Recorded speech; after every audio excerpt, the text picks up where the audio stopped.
In this video, we'll be looking at example 1.1.5. We'll be looking at this set of real matrices. All the matrices involved have m rows and n columns, hence the m cross n, always rows first, columns second. So here, m rows, n columns. And on these, we'll be looking at the following operations. We need an addition and a scalar multiplication. The addition, we'll use the usual addition of matrices, which add the corresponding components, corresponding entries. So A plus B, you take your matrix A with entries A, I, J, you take your matrix B with entries B, I, J, and then you just add them. Scalar multiplication, again, the usual scalar multiplication. You take the K and you multiply each entry that you have by K. All right, we claim that this MN with the standard operation is a vector space. I will prove axioms 1 through 4 and 7 and 10, and you'll prove these on the worksheet. All right, so let's start. I'm going to take A, which is Aij, B, Bij, C, Cij. Those are matrices in M cross N, and I'm going to take K and M in R. All right, first axiom.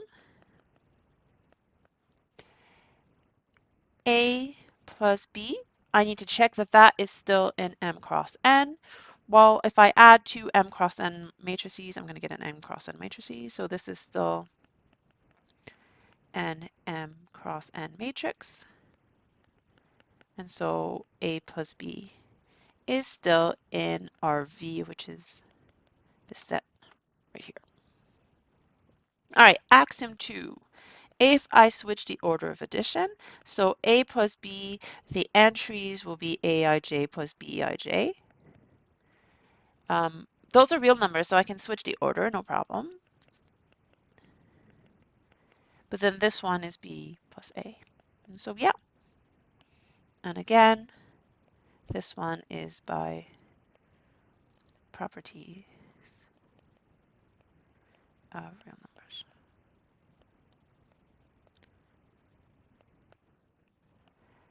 All right, axiom 2. Axiom 3 is going to be very similar.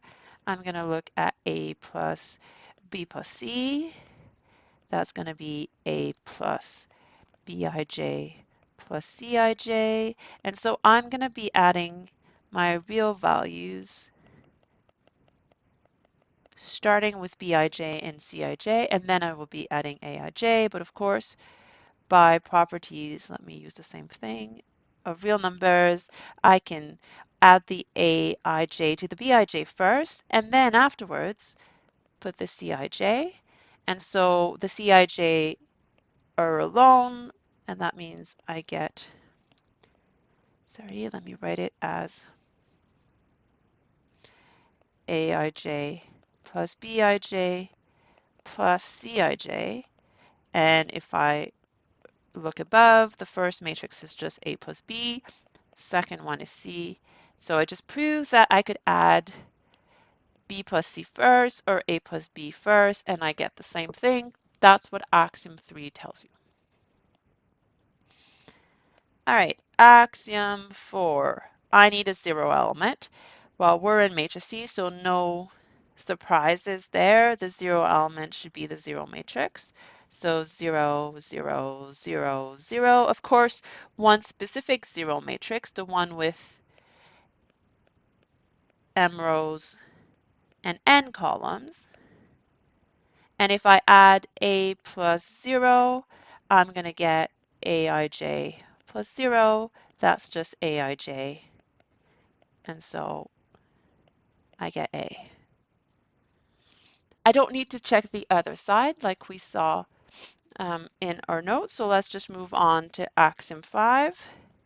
So I'm proving the reduced axioms. I need to figure out what minus A is, but of course I should just bring the minus inside. So I get minus AJ. So that's minus A plus A. I need to check that that gives me 0. That's minus AIJ plus AIJ.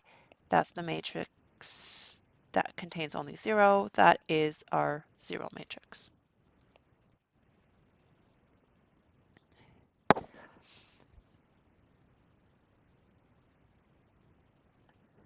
Oh, I did 5. Wasn't supposed to. All right, so I'll do 5. I'll do 7. You'll do 8, 9, 10. Sorry, got distracted. All right, axiom 6. KA is KAIJ.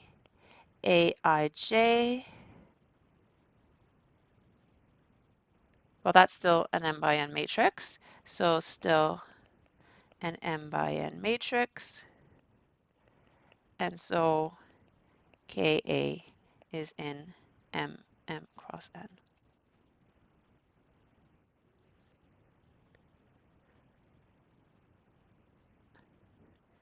All right, so 7, 8, and 9 I'll let you do. I'll do 10.